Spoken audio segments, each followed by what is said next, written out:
Good morning, everybody.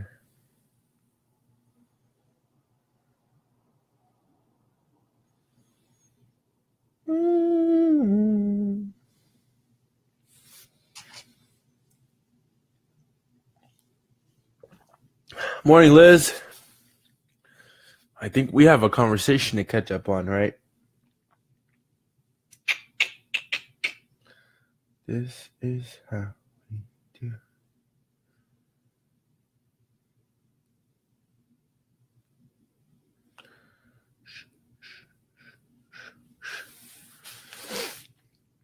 Let's see. Okay.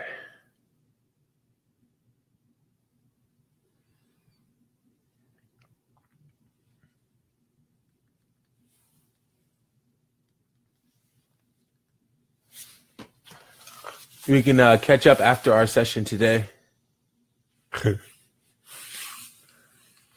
Okay, so welcome back, everybody. Day 159, the journey to greatness with David McDonald, the GOAT.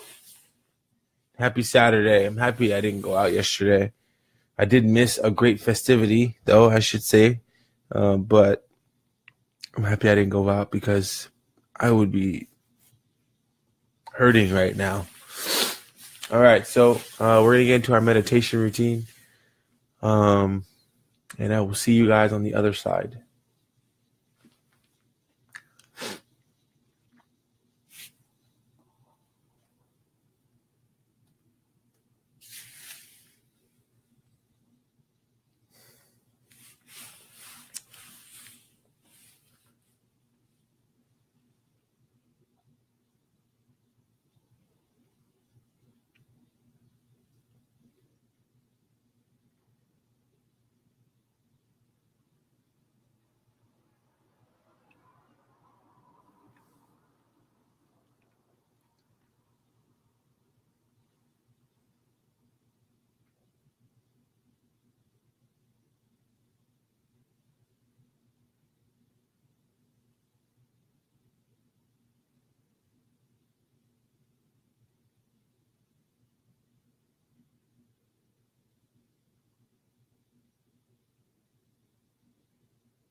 Alrighty, welcome back. Welcome back.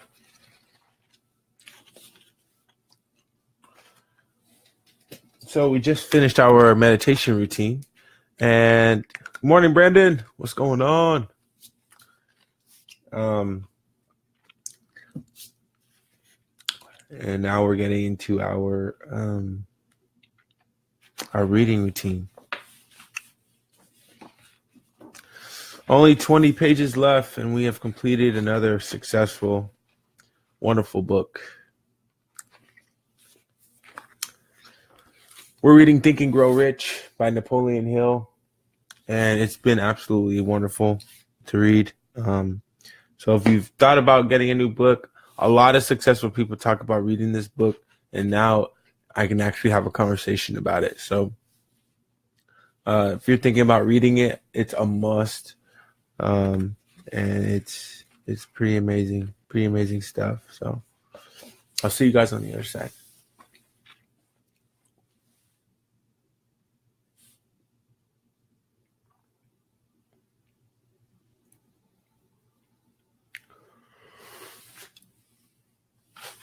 I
think my battery's gonna die.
Hmm.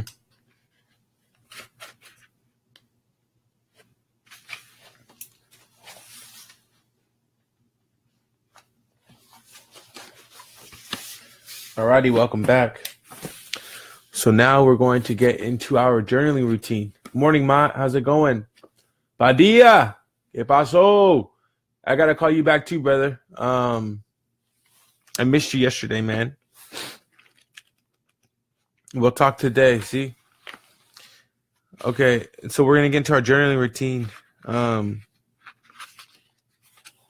second.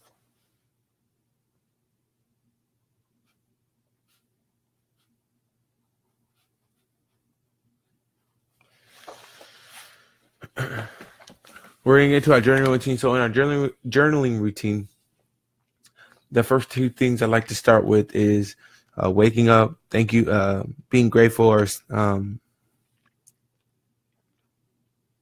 writing about what I'm grateful for. In the morning, it's waking up and being in exceptional health. So I write about those things. And then I write about yesterday's successes. So things that were achieved yesterday that I liked and that I appreciated. And then I write about, things to come today and things to come, for the rest of the month, et cetera, et cetera. So you can pretty much, it's a good way to get all of the ideas out of your mind and on paper, and to organize your thoughts a little bit better. So without further ado, if you have any questions about how to journal or do any of these routines, please let me know. But I will see you guys on the other side. I need to plug my computer in because if I don't, then it's going to die.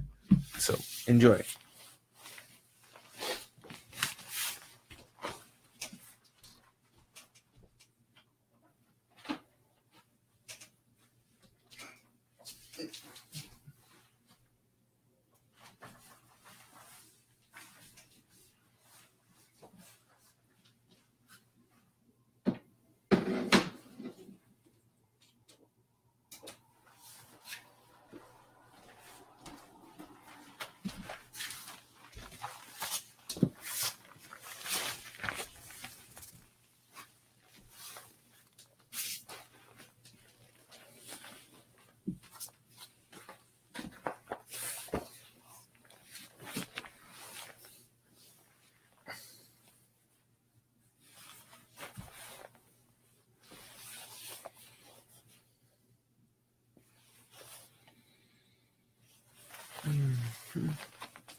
All right.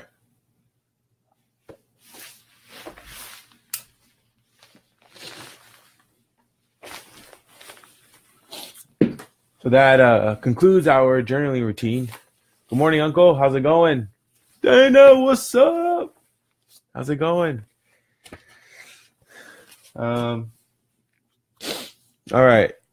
So yesterday we were talking about fear, the six most powerful fears, or worse, the six fears that can ruin your life because of lack thereof, decision, confidence, and a number of other characteristics or feelings that you get from it. The six basic fears in review were the fear of poverty, the fear of criticism, the fear of ill health, the fear of loss of a love of someone, the fear of old age, and the fear of death. Now, I introduced a couple different ways that I look at these things. The fear of poverty, again, this is review. The fear of poverty, I don't fear poverty. I just know I'll never be broke. It wasn't always easy growing up for us. I remember times when, fast food was like our daily meal. And I remember I used to sacrifice and not eat all of my food to give it to one of my family members. So I'll never be poor again. And the fear of criticism, who cares about what people think? The fear of ill health. Every day we wake up and we're grateful for waking up, and we're grateful for being in exceptional health. Even if we're bedridden, our mindset is, and our reality is telling us that we're sick because we have symptoms showing that we are sick, blah, blah, blah, blah. I don't get sick. I haven't gotten sick once this last year. I didn't get sick, not once. And for like maybe the last 5 to 10 years, I've maybe gotten sick like one time per year. So it just kind of gets to the point where you just don't get sick. And I think that's, to each his own on that one. The fear of loss of love of someone. I mean, you can love everyone as much as we can, but at the end of the day, if we lose the love of someone, that's completely okay. So long as you're constantly just, showing love and giving love back to people, whether they love or don't, whether they love you or they don't love you, that's our only duty. The fear of old age. It's going to be nice to get old. You just, obtain more wisdom and you can give that back to people. And the fear of death. I think death is something to celebrate. Physically we lose somebody, precious on earth, and it's not really fun, for that time. But at the end of the day, people are released and their souls are released to a better place. So those are my interpretations of it. So I don't really fear any of those things. And I think it's a good, just alternative perspective to, how we look at these things. So the fear of poverty is what we talked about yesterday. Poverty is actually one of the biggest, most fearful things, that people experience. And pretty much Napoleon, this is going to be a short talk today, but pretty much what Napoleon says is a man who, for most of the time, a man or a person who is financially down or economically down, they have a certain aura about themselves that they bring around. When you have a lot of money, it seems like the book says, of course, it seems like people walk around with a little bit more confidence. If you have a lot of money, you're higher than the law. You're influential in politics. You're known as a king. People worship you, this, that, and the other, right? Because you got this money. But when you don't have it, people just flip the switch and they totally become different people. And then, so my take on that is, it doesn't matter how much money you have in your account. I don't care. None of that stuff impresses. And the cool thing is, jumping back to our first weeks of the journey to greatness, we talked about this.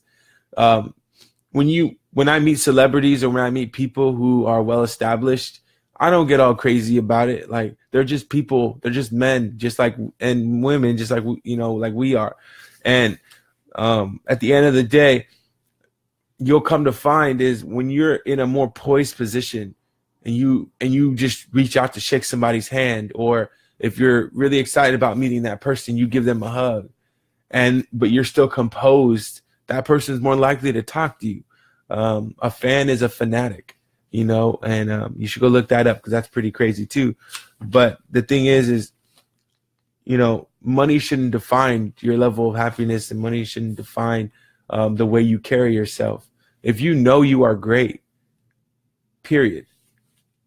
If you know you are great, period, there's nothing else that can establish or make what you got going on, be down. Like, you can't be down. You can't afford to be down because deep down inside, you are great. And so with that, for money should only enhance the way you feel. It should only make it better, quote unquote, or give you more of, quote unquote, but with that additional balance within, I feel like it's going to be a lot easier to obtain money and then maintain wealth. And so I think that's the difference. Wall Street back in 2008, when everything crashed, people were jumping out of buildings, like, for real.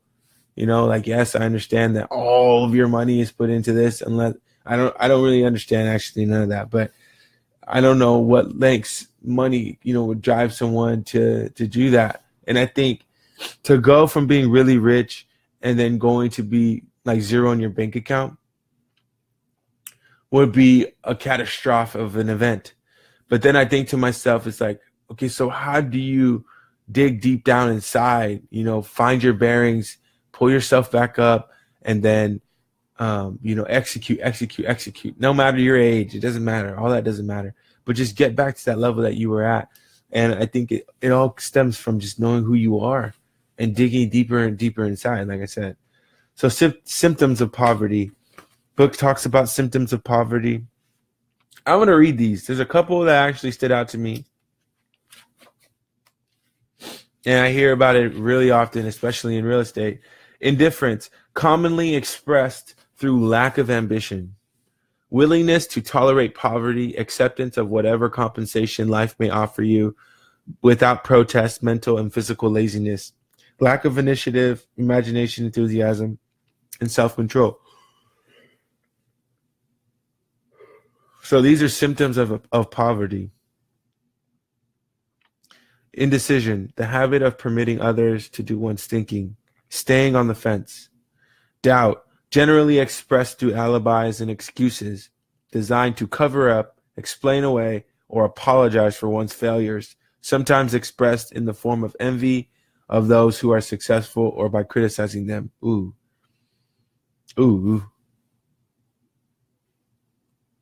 Worry, usually expressed by finding fault with others, a tendency to spend beyond one's income, neglect of personal appearance, scowling and frowning, intemperance in the use of alcoholic drink, sometimes through the use of narcotics, nervousness, lack of poise, self-consciousness, and lack of self-reliance. Anything in here that talks about lack thereof, self, is something that needs to be coached around. Overcaution. This is a big one, and I highlighted this one because I hear a lot of people say, oh, I'm going to wait for the right time. There's a saying that says, you should buy real estate and wait, not wait to buy real estate.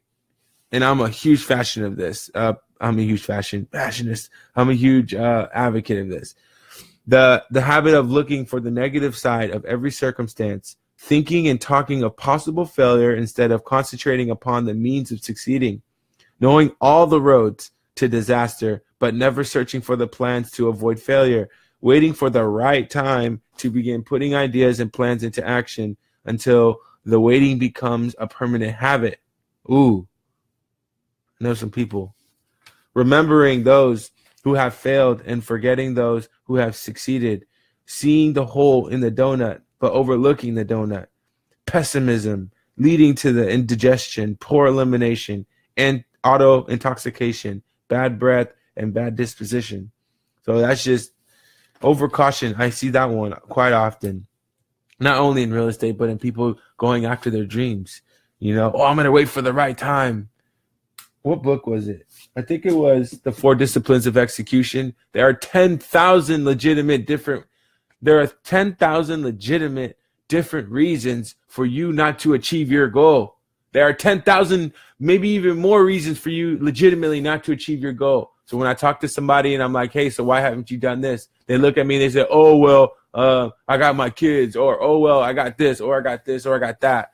I'm sorry, but yeah, you're right. And then I just walk away. I can't really say much else about that. Oh, I'm in school. Oh, I have work. Oh, I have this. Oh, I have that. And that's completely okay. Not really something to argue about. But I think the biggest thing that stings me about that is that people are not tapping into their greatest selves because they have this overcaution part about them, which is cool because it has nothing to do with me, right? But I do want to see people do well. Procrastination, the habit of putting off until tomorrow that which should have been done last year, spending enough time in creating alibis or excuses to have done the job. This system is closely related to overcaution, doubt, and worry, refusal to accept responsibility when it can be avoided, willingness to compromise rather than put up a stiff fight, compromising with difficulties instead of harnessing and using them as stepping stones to advancement, bargaining with life for a penny, know your worth, instead of demanding prosperity, opulence, riches, contentment, and happiness, planning what to do if and when overtaken by failure instead of burning all bridges and making retreat impossible, weakness of and often total lack of self-confidence, definiteness of purpose, self-control, initiative, enthusiasm, ambition, thrift, and sound reasoning ability, expecting poverty instead of demanding riches, association with those who accept poverty instead of seeking the company of those who demand to receive riches, settling in life. Oh, this is all that was made out for me to make $20 an hour. Doesn't have to be your reality.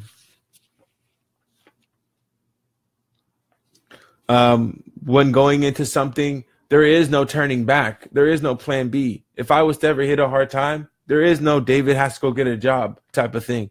I got to make it, period. Like, by all means necessary. There's nothing else. There is no plan B. Like, the only thing that I'm focused and always progressing in is what is the profession that I do, is the profession that I operate in.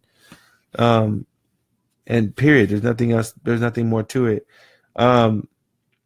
So the reason why Napoleon Hill wrote this book, it talks about it finally here in this chapter. And he says it finally here in this chapter, and it's in this section. It's called Money Talks. The reason why he wrote this book is because, let me see here, is because he talks about, in this particular section, he talks about men and how back in the days they would walk around and you can see, he wasn't talking about panhandlers or homeless people, or he calls them different names in here, shuffling hags in the city streets is what he calls them. But he pretty much, the reason why he wrote this book was because he was witnessing during a time that was challenging for most people, that their biggest fear was poverty. And so not only was their biggest fear poverty, is men would walk around with these attitudes and these energies about themselves, aimlessly wandering through the streets looking for work, traveling abroad or traveling across the nation or across the state to find work, to be turned down. And, to borrow money or to do these things was very a prideless thing, or a prideless thing to do, which made people, pretty much walk around with no confidence. That was the whole point of him writing this book, which, wow, is crazy, because now when I'm thinking about it, just speaking out loud, it seems like as if his goal is similar to like my goal. He wanted to give people back, and vice versa. My goal is similar to his goal. he wanted to give back to people through writing this book, the power and the mindset in which that they can create their own reality, and that what they are experiencing on a reality, on a senses level, does not have to be the reality that they continuously live by, which is beautiful. Wow, thank you, Napoleon. That's awesome. I just got that and I just read it, but it was until I said it out loud it made sense. Then he continues on to talk about women, how women can conceal despair. Women have a better, like, we see less panhandlers, we see less women in the streets, homeless, and things like that. And women have a better way of concealing that. And that was pretty much what he said here. And then money makes a difference. Money makes a difference. But see, I have a different perspective on that. If everything was to really truly hit the fan and I had to like take it to the next level. See, I have a different level of tolerance, I feel like. And to Napoleon's point, money makes a difference. The thing is there's an edge. Okay? There's an edge. There's like multiple layers in this idea of being behind, being under the water. There's the edge to all that stuff. And there's so many levels. And the clearest way I can explain this is anything that you do in life can be recovered. So if you lose something, you can buy it again. You just got to work to make the money to buy it again. And period. And I'll just leave it at that. That can be applied to any and everything that happens in life. There are levels to everything. There are levels and there's strategy. You know, people file bankruptcy and a lot of people are ashamed of it. When I meet people who file bankruptcy, you know what I tell them? That was a great move. Why? Because some people sometimes have to strategically file bankruptcy. Like, that is what it is. You know, do you lose your own life or take your own life, or do you file bankruptcy? And I think, I know, interesting, right? But you know, how low are you going to allow yourself to go into emotionally? Forget all the money, all that. Throw all that away. That's whatever. The money is whatever. I'm talking about, like, how low are you going to go? Where your relationships are being affected, where your family is being affected, where people that you run into and you encounter are being affected. How low are you really going to allow yourself to go until you say, I can't do this anymore. I'm not going to do this anymore. And then boom, something dramatic happens. You take somebody's life. You take your own life, whatever it may be. So there's levels to this. So the fear, you have to go through a lot. I'm talking like a year's worth of suffering, right? You have to go through a year's worth of suffering.